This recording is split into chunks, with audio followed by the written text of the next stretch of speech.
വലിയ വിനയത്തും നന്ദിയോടാണ് ഞാൻ ഈ അവാർഡിനെ സ്വീകരിക്കുന്നത്. CNN ന്യൂസ് 18 എന്നെ മലയാളി ഓഫ് ദി ഇയറായി തിരഞ്ഞെടുത്തതിന് ഹൃദയം നിറഞ്ഞ നന്ദി. അതിൻ്റെ ഒപ്പം നമ്മുടെ മുഖ്യമന്ത്രി പറഞ്ഞ പല വാക്കുകളും എൻ്റെ ഹൃദയത്തിൽ തട്ടി.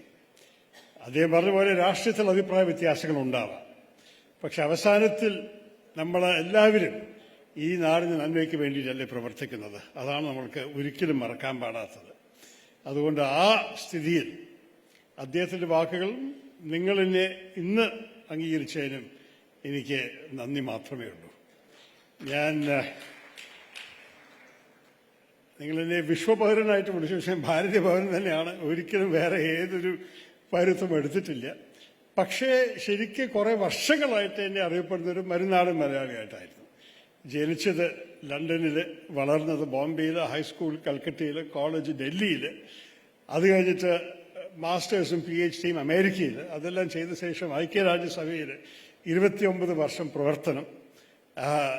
അഭ്യർത്ഥികളുടെ വിഷയങ്ങളിലും പിന്നെ യുദ്ധം സമാധാനത്തിൻ്റെ വിഷയങ്ങളിലും ഒരു അണ്ടർ സെക്രട്ടറി ജനറലായിട്ട് അവസാനമായിട്ട് എത്തി. കോഫി അനൻ്റെ ഒപ്പം കുറേ വർഷങ്ങൾ അടുത്ത് പ്രവർത്തിക്കാൻ സാധിച്ചു. പക്ഷേ ഈ കാലം എല്ലാപ്പോഴും എൻ്റെ അച്ഛനും അമ്മയും എന്നെ ഒരിക്കലും എൻ്റെ മലയാളി വേരുകളെ മറക്കാൻ സമ്മതിച്ചില്ല. കുട്ടിക്കാലത്ത് തന്നെ ബോംബെയിൽ നിന്നോ കൽക്കട്ടയിൽ നിന്നോ ഡൽഹിയിൽ നിന്നോ എല്ലാ വർഷവും എൻ്റെ അച്ഛൻ്റെയും അമ്മയുടെയും ഗ്രാമത്തിൽ ഞാൻ തിരിച്ചു പോകും.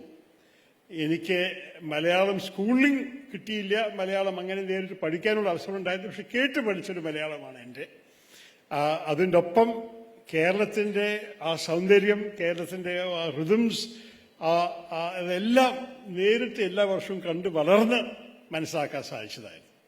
അതുകൊണ്ട് ഞാൻ വിദേശത്തിൽ പ്രവർത്തിക്കുമ്പോൾ കൂടി എല്ലാ വർഷവും അത് ജനീവയിലായാലോ ന്യൂയോർക്കിലായാലോ വേറെ വല്ല നഗരത്തിൽ സഞ്ചരിക്കുന്ന സമയത്താണെങ്കിൽ ഓണം ഒരു മലയാളി ആഘോഷമായിട്ട് ഞാൻ എല്ലാ വർഷവും കണ്ടിട്ടുണ്ട്.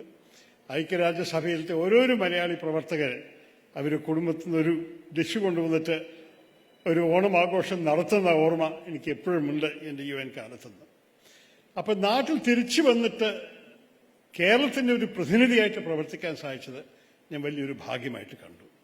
കാരണം ഒരു മലയാളിയായിട്ട് ഞാൻ പഠിച്ചത് എന്താണ്, നിങ്ങളെല്ലാവർക്കും അറിയാം. നമ്മളെല്ലാവരും നല്ലോണം പ്രവർത്തിക്കുന്ന ആൾക്കാരാണ്. ലോകം മുഴുവൻ പോയി നോക്കിയാൽ എന്താ കാണുന്നത്? ആ മലയാളി ഹാർഡ് വർക്കാണ്, കഠിന പ്രവർത്തനമാണ് എവിടെ പോയാലും. എനിക്കിപ്പോൾ കൂടി ഓർമ്മയുണ്ട്, പിന്നെ ഞാൻ ഗൾഫ് രാജ്യങ്ങളിൽ വിദേശകാര്യ സഹമന്ത്രിയായി പോയപ്പോൾ അവിടുത്തെ വിദേശകാര്യ മന്ത്രികൾ എന്നോട് പറയേണ്ടത് എന്താണ്, കൂടുതൽ മലയാളികളെ ആക്കി ഇവിടെ, ഞങ്ങൾക്ക് വേറെ ആരും ഇന്ത്യക്കാരെ വേണ്ട, മലയാളികളാണ് ആവശ്യമുള്ളവർ, പ്രവർത്തിക്കാൻ കഴിവുള്ളവർ. അതായിരുന്നു നമ്മുടെ റെപ്യൂട്ടേഷൻ. അപ്പോൾ അതിൻ്റെ ഒപ്പം നമ്മൾ വിദ്യാഭ്യാസത്തെ ബഹുമാനിക്കുന്നവരാണ്. ഞാൻ എവിടെ പോയാലും ഈ രണ്ട് കാര്യം കുട്ടിക്കാലം മുതൽക്ക് എനിക്ക് അറിഞ്ഞു. പഠിപ്പും അറിവുമില്ലെങ്കിൽ ഈ ലോകത്തിലൊന്നും നമ്മൾക്ക് അച്ചീവ് ചെയ്യാൻ സാധിക്കില്ല. അതിൻ്റെ ഒപ്പം കഠിന പ്രവർത്തനം ആവശ്യമുണ്ട്. അതാണ് എൻ്റെ മലയാളിത്വം എന്ന് പറഞ്ഞ ഈ രണ്ട് ക്യാരക്ടറിസ്റ്റിക്സാണ് ഞാൻ പ്രത്യേകിച്ച് ചൂണ്ടിക്കാനുള്ളത്. അതിൻ്റെ ഒപ്പം മലയാള ശബ്ദം നമ്മളെല്ലാവർക്കും സംസാരിക്കാനും തർക്കിക്കാനും അറിയാം. അതും ഒരു പക്ഷേ ഞാൻ എൻ്റെ മലയാള രക്തത്തിനൊപ്പം പഠിച്ച് വളർന്നതായിരിക്കും. അതും ഇപ്പോൾ നിങ്ങൾ എന്നെ അന്താരാഷ്ട്രീയ വേദിയിൽ നമ്മുടെ രാജ്യത്തിന് വേണ്ടി സംസാരിക്കാൻ സാധിച്ച നല്ല വാക്ക് പറയുമ്പോൾ ഞാൻ ചെറുക്കിയായിരുന്നു. അത് ഏത് മലയാളിയും അയച്ചാൽ അതുപോലെ ചെയ്യാൻ സാധിച്ചിട്ടുണ്ടാകുന്ന എനിക്കൊരു സംശയവുമില്ല. പക്ഷെ എന്തായാലും നിങ്ങൾ എനിക്ക് ഈ അവാർഡ് തന്നെ ഞാൻ ഒരു കാര്യം കൂടി പറയട്ടെ. മുഖ്യമന്ത്രിയുടെ വാക്കുകൾ കേട്ടപ്പോഴാണ് എൻ്റെ മനസ്സിൽ വന്നത്. ഞാൻ ആദ്യം രാഷ്ട്രീയത്തിൽ വരുന്നത് അതിനൊപ്പമാണ് ഒരു രാഷ്ട്രീയ പാർട്ടിയിൽ ഞാൻ അംഗമാവുന്നത്. അതുവരെ ഞാൻ വെളിയിൽ നിന്ന് ഇരുന്നിട്ട് ഇന്ത്യയെക്കുറിച്ച് കണ്ട് പഠിച്ച് വായിച്ച് എഴുതിയിട്ടുണ്ടായിരുന്നു. പല പുസ്തകങ്ങൾ ഇന്ത്യയെക്കുറിച്ച് എഴുതിയിട്ടുണ്ടായിരുന്നു.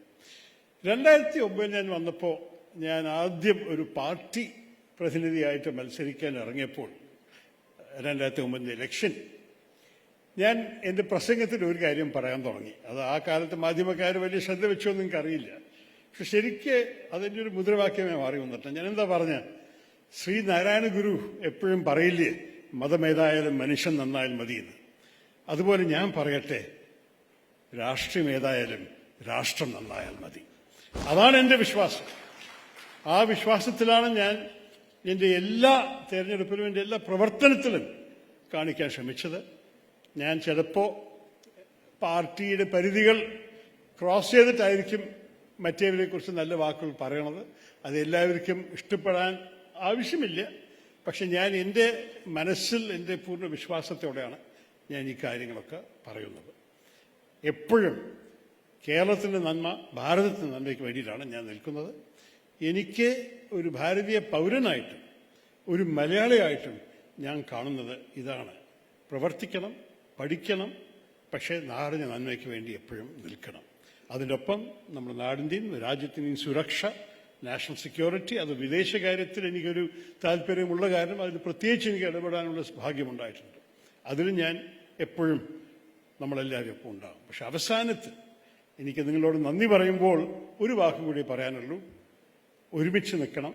നമ്മളുടെ കേരളത്തിൽ പല വെല്ലുവിളികളുണ്ട്, നമ്മളെല്ലാം കണ്ടിട്ടുണ്ട്. ഞാൻ ഇവിടുത്തെ ഒരു രാഷ്ട്രീയ വേദിയായിട്ട് കാണുന്നില്ല, അപ്പം ഞാൻ ഈ സമയത്ത് രാഷ്ട്രീയം പറയുന്നില്ല. പക്ഷെ ഇനി വരാൻ പോകുന്ന മാസങ്ങളിൽ നിങ്ങൾക്ക് നല്ലോണം രാഷ്ട്രീയം കേൾക്കാനുള്ള അവസരമുണ്ടാകും.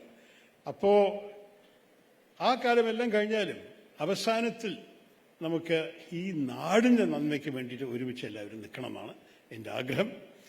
ഞാൻ ഒരിക്കലും മറന്നിട്ടില്ല, ഞാൻ ആദ്യം MP ആയി ജയിച്ച് ഡൽഹി പോയി ഇനി ഒരു മന്ത്രിയാക്കി ഞാൻ മന്ത്രിയായിട്ട് തിരിച്ചു വരുമ്പോൾ ഞാൻ എയർപോർട്ടിൽ നിന്ന് ഇറങ്ങി ആദ്യം പോയത് എൻ്റെ പാർട്ടി ഓർഗനൈസ് ചെയ്ത സ്വീകരണത്തിനായിരുന്നില്ല, മുഖ്യമന്ത്രിയുടെ ഓഫീസിലായിരുന്നു. ശ്രീ അച്യുതാനന്ദനായിരുന്നു ആ കാലത്ത്. ഞാൻ അദ്ദേഹത്തെ നേരിട്ട് കണ്ടു പറഞ്ഞു. അഭിപ്രായ വ്യത്യാസങ്ങൾ നമ്മളെല്ലാം കുറേ ആഴ്ചകളായിട്ട് കേട്ടിട്ടുണ്ട്. ഇനി ഞാൻ നിങ്ങളുടെ തലസ്ഥാനത്തിൻ്റെ പ്രതിനിധിയായിട്ട് ഡൽഹി പോകുമ്പോൾ ഈ നാടിൻ്റെ ആവശ്യങ്ങൾക്ക് വേണ്ടിയിട്ട് നിങ്ങൾ എപ്പോൾ വേണമെങ്കിലും എന്നെ ഉപയോഗിച്ചോളൂ. അതുപോലെ തന്നെ എനിക്ക് ശ്രീ പിണറായി വിജയൻ ഡൽഹിയിൽ വന്നിട്ട് പ്രധാനമന്ത്രിയെ കാണാൻ പോകുമ്പോൾ അദ്ദേഹത്തിനൊപ്പം പോകാൻ ഉള്ള ഭാഗ്യമുണ്ടായിട്ടുണ്ട്. ആദ്യത്തെ മീറ്റിംഗിൽ എൻ്റെ ഓർമ്മയിൽ താങ്കളുടെ ആദ്യത്തെ മീറ്റിംഗ് നരേന്ദ്രമോദിയോടൊപ്പം പോയപ്പോൾ ഞങ്ങൾ ചില MP പോയപ്പോൾ ഞാൻ അദ്ദേഹത്തിനൊപ്പം പോയി. അവസാനത്തിൽ കേരളത്തിൻ്റെ വികസനം, മലയാളികളുടെ നന്മ, ഇതാണ് എൻ്റെ ഒരു മുദ്രാവാക്യം. ഇതിനു വേണ്ടിയിട്ട് ഞാൻ എപ്പോഴും നിങ്ങളൊപ്പം ഉണ്ടാവുമെന്നും കൂടി പറഞ്ഞിട്ട് ഒരിക്കലും കൂടി ഹൃദയം നിറഞ്ഞ നന്ദി. Thank you very much. Jai Hind.